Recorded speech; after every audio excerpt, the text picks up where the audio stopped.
नमस्कार दोस्तों। आज रक्षा जगत में 5 ऐसी धमाकेदार खबरें हैं जो आपको झकझोर देंगी। भारत की सेना कितनी मजबूत हो रही है ये देखकर गर्व होगा। वीडियो अंत तक देखना, लाइक करना, शेयर करना और सब्सक्राइब जरूर करना। चलिए शुरू करते हैं। दोस्तों, सबसे बड़ी और सबसे गर्म खबर, भारत फ्रांस से 114 अतिरिक्त राफेल लड़ाकू विमान खरीदने वाला है। कुल कीमत करीब 40 अरब डॉलर यानी 3 लाख करोड़ रुपए से ज्यादा की है। फरवरी 12 को रक्षा खरीद परिषद ने मंजूरी दी।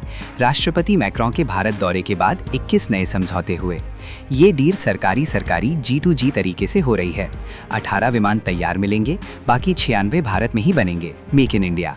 लेकिन फ्रांस ने साफ कह दिया है कि राफेल के मुख्य इलेक्ट्रॉनिक सिस्टम का सोर्स कोड नहीं देगा, खासकर स्पेक्ट्रा इलेक्ट्रॉनिक वॉरफेयर सूट का कोड, जो रडार, मिशन कंट्रोल और सुरक्षा का दिमाग है। फ्रेंच मीडिया एल एसेंशियल द लेको ने रिपोर्ट किया कि भारत को ये कोड नहीं मिलेगा, यानी हम खुद से कुछ सेंसर या हथियार इंटीग्रेट नहीं कर पाएंगे बिना फ्रांस की मदद के। ये विवाद बहुत बड़ा है क्योंकि पहले 36 राफेल में भी कोड नहीं मिला था और अब 114 में भी वही हाल। लेकिन डील होने वाली है, मार्च 2027 तक पूरी हो सकती है। भारत की वायुसेना को बहुत ताकत मिलेगी। क्या ये सही फैसला है? कमेंट करें। राफेल के बाद Su-57 स्टेल्थ फाइटर डील अब तेज गति से वायुसेना मंजूरी की तैयारी में है। राफेल डील के तुरंत बाद अब रूस से Su-57 स्टेल्थ लड़ाकू विमान खरीदने की बात जोर पकड़ रही है। वायुसेना 36 से 40 Su-57 M1E विमान चाहती है। अनुमानित कीमत 7 अरब डॉलर है। ये भारत का पहला 5वीं पीढ़ी का स्टेल्थ फाइटर होगा। चीन के J-20 और पाकिस्तान के खतरे के खिलाफ रोकथाम के लिए ये अस्थायी हथियार होगा, क्योंकि हमारा अपना AMCA आने में 10 साल लगेंगे। रूस ने लाइसेंस प्रोडक्शन का ऑफर दिया है। ALL नासिक में सुविधाएं दिखाई गईं। वायुसेना DAC से जल्दी मंजूरी मांग रही है। कुछ रिपोर्ट कह रही हैं कि तकनीकी जांच 2026 की शुरुआत तक चलेगी, लेकिन यूक्रेन युद्ध के कारण काटसा सैंक्शन का डर भी है। Su-57 की स्टेल्थ, सुपर क्रूज और हथियार क्षमता भारत के लिए गेम चेंजर साबित हो सकती है। 7 फरवरी को एक तेजस विमान फ्रंटलाइन बेस से उड़ान भरते वक्त रनवे से बाहर निकल गया। ब्रेक फेलियर की वजह से डिच में गिरा।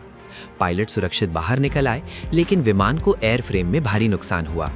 इसके बाद वायुसेना ने अपने पूरे 35 तेजस Mk1 बेड़े को जांच के लिए ग्राउंड कर दिया, यानी सारे विमान उड़ान नहीं भर रहे हैं। ये तीसरी बड़ी घटना है हाल के सालों में। HAL ने कहा है कोई क्रैश नहीं हुआ, सिर्फ जमीन पर छोटी तकनीकी घटना थी, लेकिन मीडिया रिपोर्ट क्रैश जैसी बता रही हैं। अब Mk1A की डिलीवरी में देरी हो सकती है और वायुसेना की ऑपरेशनल तैयारियों पर असर पड़ सकता है। ये स्वदेशी लड़ाकू विमान है, इसलिए विवाद भावुक हो जाता है। क्या HAL की गुणवत्ता पर सवाल है या सिर्फ सुरक्षा जांच? जांच पूरी होने के बाद ही पता चलेगा। प्रधानमंत्री मोदी के इजराइल दौरे पर बातचीत तेज है। इजराइल ने स्काईस्टिंग BVRAM 250 किलोमीटर रेंज वाली लंबी दूरी की हवा से हवा में मार करने वाली मिसाइल और गोल्डन होराइजन ALBM 800 किलोमीटर से 2000 किलोमीटर तक रेंज, ब्रह्मोस से तेज ऑफर किया है। ये मिसाइल Su-30 MKI पर लगाई जा सकती है। गहरे बंकर, कमांड सेंटर और मजबूत लक्ष्यों को निशाना बनाने के लिए बनी है। साथ ही अगली पीढ़ी की बैलिस्टिक मिसाइल रक्षा, लेजर हथियार और अन्य संयुक्त विकास की बात चल रही है। पहले से ही भारत इजराइल से स्पाइस 1000 रैम्पेज जैसी मिसाइल ले रहा है। कुल 78,000 करोड़ का पैकेज ये भारत की स्ट्राइक क्षमता को बहुत बढ़ाएगा, खासकर 2 मोर्चों चीन पाक के खिलाफ। इजराइल भारत रक्षा साझेदारी अब नई ऊंचाई पर। 24 फरवरी 2026 को दक्षिणी कमान के अधीन राजस्थान के रेगिस्तान में अभ्यास अग्निवर्षा शुरू हो रहा है। पूरा दिन चलेगा। ये अभ्यास सभी हथियारों, थल सेना, वायुसेना अन्य के समन्वय, सटीक लंबी दूरी की गोलाबारी, नेटवर्क आधारित कमांड और कंट्रोल सिस्टम पर फोकस करेगा। वास्तविक युद्ध जैसे माहौल में तैयारी जांच होगी। खास बात, 25 देशों के अंतर्राष्ट्रीय रक्षा पत्रकार इसे देख रहे हैं।